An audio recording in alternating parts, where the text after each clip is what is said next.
السلام عليكم ورحمة الله. المفردات اليومية دي نوسته بمنګ ورځنی یا یو ورځ وروسته مفردات لغات کلمې تاسو ته درکو د ترجمې سره.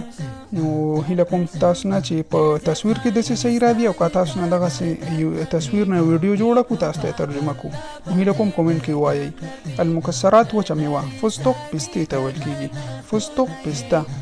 أحب أن أشتري فستق. لوز بادام. لوز بادام. اللوز غالي جدا. بادام ډیر قیمته دي. جوز چارمغز. جوز چارمغز. أحب أن آكل جوز كل صباح. فول سوداني منبلي. فول سوداني منبلي. أحمد يأكل فول سوداني. زبيب مميز. زبيب مميز. كاشونات كاجو. كاشونات كاجو. أريد أن أشتري كاشونات. السلام عليكم ورحمة الله.